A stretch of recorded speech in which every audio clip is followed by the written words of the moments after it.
especially when you're talking about government, when you're talking about, defense, these are purpose-driven roles, right? And for any of us in any organization, we can get caught up in just the grind. Yep.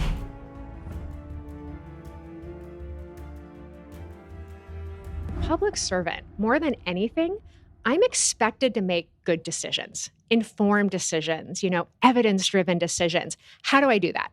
Having the best information possible, right? We're finding ourselves in this information age, and if you think about it, the amount of information that I would be expected to have to make a decision in my role in USAID only 5-7 years ago was fractional compared to what it is now. Right? And think about that again as a pressure on a leader. Well, how am I making sure that I get the right information at the right time?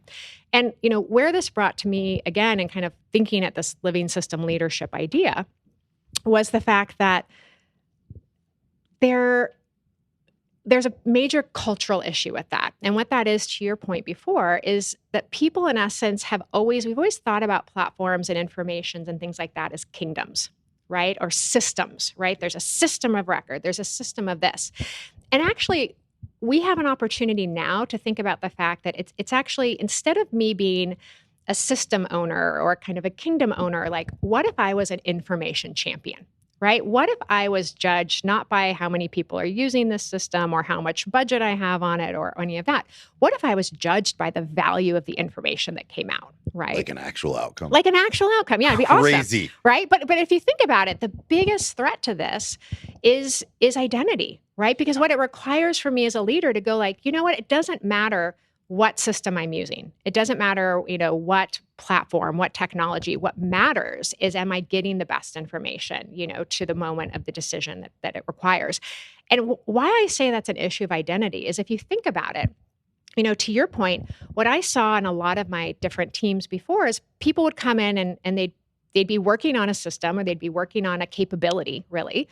And it would be a Salesforce, right? And so they would start to think of themselves as someone, well, I run, Salesforce program. And the reality is that's actually a really limiting mindset, right? If they thought about themselves and they said, actually, I am someone who provides these critical insights by using this information and unlocking it. Well, gosh, I can be relevant to a whole lot of things, right? But this question of how we have framed people's own sense of value, people's own sense of their relevancy means that we're already stopping them from bringing their very best, right? So when I look at hopefully contributing to this idea of living system leadership, I actually believe starting with identity and like telling that person, you may work on this system now, but let me tell you what I value you for. Like, I value you because you're going to make sure that we get the right, adversarial information at the right time. And it's your job to figure out how to do that. If that's in this system, great. If that's in a different system, I expect you to be hungry and be proactive to tell me how it can be done even better. You've just blown my mind. No, that is an awesome approach to leadership. I think there is an individual sort of like unshackling that will occur. Yeah. But, as I sit back, and I don't think that's just, for everybody, like there are lessons in that for any organization, but think about the power of the organization. If you start to unshackle everybody from their own sort of mental limiter on like, no, I exist in this box to do this thing. And you're like, no. No, you're bigger than that, on, like, dude. You're strategic value stream to like throw a bone to the consultants out there. Yep. And you think about, as scenarios change, the sense of ownership of an ability to bring solutions forward that you now have, sort of set free. Yeah. It's unreal. And it reinforces, I think, so I was an Army guy, so the Army taught me everything I need to know about hierarchy. We won't hold that against you, don't worry. It's the best I could do. That's why I said people always make fun of state schools. Like, oh, you went to a state school? I'm like, I went to a federal school. It's so much worse. Yeah, I got fed stripes. Yeah. But think about like span of control and like minimum viable sort of corporate governance, right? And you and I have talked about this a bunch. How do I get sort of like the least required, but sort of most locked in, like that, whether it's a PM or it's a mid-level, and where are you as a leader going to look? And hey, these are my 3 or 4 sort of control points, so that you can allow for permeability in both identity and honestly like practical functional role at that point. Yeah, absolutely. Well, I mean, I think that there's a couple of interesting things that makes me think about. I think the first is, I actually have realized I'm not a fan of the concept of transformation because it implies that there's an endpoint. Right. Starting to stop in the middle, right? It's not a story. And that this is like my whole point of pointing out, like we're in, living system leadership is constant change. Right. And so like, I really like this idea of capability, right? What is the right capability at the right moment? But I'll give you an example of where, two individuals that I got to work with and where this comes home. So, I was speaking with a particular general who was really frustrated about the fact that he wasn't getting the level of just, like real-time insights, that he wanted. And he was really frustrated with his chief data officer. And so I said, okay, can you give me the job description of your chief data officer? And he was like, I don't see what that has to do with anything. I was like, just indulge me, sir.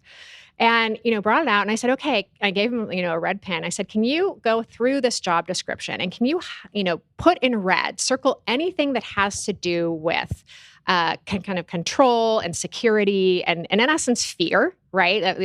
Like fear and control and, so they did that. And then, I said, can you take this other pen and highlight anything that has to do with like insights and dynamic, capabilities and, kind of new information and these things that you're really frustrated you're not getting. And he did that. And, Tyler, it wouldn't surprise you that at the end, if you looked at the piece of paper, it was 90% red, right? It's 90% red. And so I said, sir, you just have to look at this to say there's things you can say you want. But then there's who you tell someone to be, right? And who they are and what you value. And these things are incongruent, right? It's the you are, I think this is what a lot of people forget. It's almost Pavlovian because not only do I tell them sort of who they are, you are assessed against KPIs that are in that job description. Yep. Right? So like I can look at someone and be like, well, you're not doing what I want. Someone will be like, yes, you pay me to not do that thing. Like now you're talking about my livelihood. Right. And what you're getting to too, and this whole thing is incentives, right? I mean, my biggest lesson learned is constantly asking myself, whether it's a policy, and I mean, this is, I think, the big tension between like security versus compliance, right? Because, I think most people out there will know that they are not the same thing, right? But one of them. Not as many as you would like. No, they're not the same thing. Well, okay. They're not the same thing. That's Alexis's, maybe Alexis's bold statement.